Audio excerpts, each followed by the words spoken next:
بسم اللہ الرحمن الرحیم۔ السلام علیکم ناظرین، کیسے ہیں آپ سب؟ FG اسلامک وائس میں آپ کا خیر مقدم ہے۔ تو ناظرین، پچھلی قسط میں ہم نے آپ کو بتایا تھا کہ جب لوگ ہزاروں سال تک میدان حشر کی ہولناکیاں جھیلیں گے تو پھر حضرت آدم علیہ السلام کے پاس حساب و کتاب کی درخواست لے کر جائیں گے، اور حضرت آدم علیہ السلام انسانوں کو حضرت نوح علیہ السلام کے پاس بھیجیں گے، اور نوح علیہ السلام تمام ہی انسانوں کو حضرت ابراہیم علیہ السلام کے پاس بھیجیں گے۔ حضرت نوح علیہ السلام سب انسانوں کو فرمائیں گے کہ آپ حضرت ابراہیم علیہ السلام کے پاس چلے جائیں۔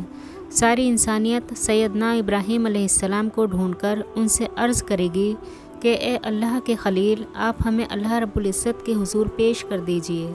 لیکن وہ فرمائیں گے کہ نہیں، آج مجھے اللہ رب العزت کے پاس جاتے ہوئے گھبراہٹ ہو رہی ہے، کیونکہ میری زندگی میں 3 ایسی باتیں تھیں جو مصلحت کی بنا پر تو ہوئیں لیکن خلاف واقعہ تھیں۔ آج مجھے ان 3 باتوں پر شرمندگی ہے۔ ان میں سے پہلی بات یہ تھی کہ ایک مرتبہ حضرت ابراہیم علیہ السلام کو ان کی قوم کہیں لے کر جانا چاہتی تھی، مگر حضرت ابراہیم علیہ السلام نے کہہ دیا تھا کہ میں بیمار ہوں۔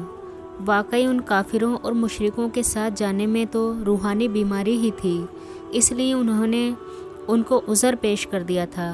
اللہ پاک نے قرآن پاک میں فرمایا کہ انہوں نے فرمایا تھا کہ میں بیمار ہوں۔ انہوں نے یہاں بیماری کا عذر تو کیا لیکن واقعے کے خلاف تھا، اور اسی واقعے کی وجہ سے حضرت ابراہیم علیہ السلام تمام انسانوں سے فرمائیں گے کہ مجھے اللہ رب العزت کے سامنے حاضر ہونے سے شرم محسوس ہو رہی ہے۔ اور دوسری بات یہ کہ ایک مرتبہ حضرت ابراہیم علیہ السلام اپنی بیوی حضرت سارہ کو لے کر مصر کے قریب سے گزرے۔ وقت کا بادشاہ ایک ظالم انسان تھا۔ اس نے اپنے سپاہیوں کو حکم دیا ہوا تھا کہ تم جہاں کہیں بھی کسی خوبصورت عورت کو دیکھو تو اسے پکڑ کر میرے پاس لاؤ۔ اس طرح وہ اس کی بے حرمتی کر کے گناہ کا مرتکب ہوتا۔ اللہ تعالیٰ نے بی بی سارہ علیہ السلام کو بہت زیادہ حسن و جمال عطا فرمایا تھا، چنانچہ جب سپاہیوں نے حضرت سارہ کو دیکھا تو انہیں بھی پکڑ کر لے گئے۔ اس کا دستور یہ تھا کہ اگر اس عورت کے ساتھ اس کا شوہر ہوتا تو وہ اسے قتل کروا دیتا، اور اگر بھائی یا والد ہوتا تو پھر وہ ان کو قتل نہیں کرواتا تھا، البتہ برائی کا مرتکب ہوتا تھا۔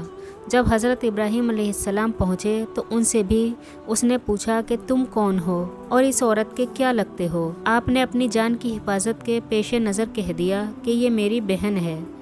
اللہ تعالیٰ بھی فرماتے ہیں کہ بے شک ایمان والے بھائی بھائی ہیں، اس لیے ایمان کی نسبت سے مومن مرد اور مومنہ عورت کو دینی بھائی اور بہن کہہ دیا جاتا ہے۔ آپ نے بھی اسی نسبت سے حضرت سارہ علیہ السلام کو بہن کہہ دیا، کیونکہ وہ اسی دین پر تھی جس پر آپ تھے۔ یہ بات 100% شریعت کے مطابق جائز تھی۔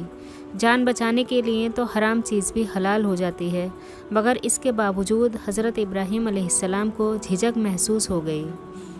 تیسری بات یہ کہ ایک مرتبہ حضرت ابراہیم علیہ السلام نے بتوں کو توڑا تھا۔ جب کافروں نے آ کر حضرت ابراہیم سے پوچھا کہ ہمارے بتوں کو کس نے توڑا، تو انہوں نے فرمایا تھا کہ تم اس سے پوچھو جو تمہیں ان بتوں میں سب سے بڑا نظر آتا ہے۔ حضرت ابراہیم علیہ السلام نے بتوں کو توڑ کر کلہاڑا سب سے بڑے بت کے کندھے پر رکھ دیا تھا، اس لیے بڑے بت سے پوچھنے کو فرمایا۔ حضرت ابراہیم علیہ السلام نے کافروں کو سمجھانے کے لیے ایسا کیا تھا کہ وہ بتوں سے پوچھیں گے تو بت انہیں جواب نہیں دیں گے، لیکن بات تو حقیقت سے مختلف تھی، لہٰذا اس بات پر بھی حضرت ابراہیم علیہ السلام کو اتنا افسوس ہوگا کہ اللہ کا خلیل ہونے کے باوجود انہیں اللہ کے سامنے جاتے ہوئے شرمندگی محسوس ہو رہی ہوگی۔ حضرت ابراہیم علیہ السلام جو کہ قربانیوں کے پیکر ہیں، اور آپ ہر امتحان میں سرخرو ہوئے، آپ کو اللہ کا خلیل کہا جاتا ہے، اس کے باوجود بھی ان 3 باتوں کی وجہ سے آپ اللہ رب العزت کے سامنے جانے میں شرم محسوس کریں گے۔ تو کیا اس پر ہمیں سوچنے کی ضرورت نہیں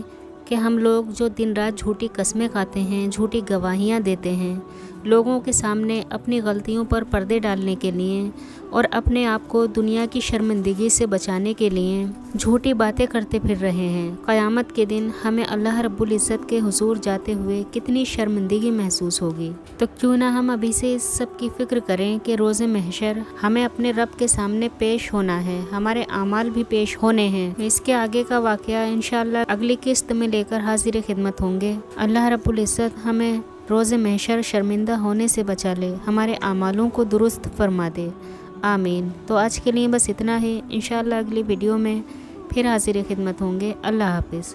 چینل کو سبسکرائب کریں، ویڈیو کو لائک اور شیئر کرنا نہ بھولیں۔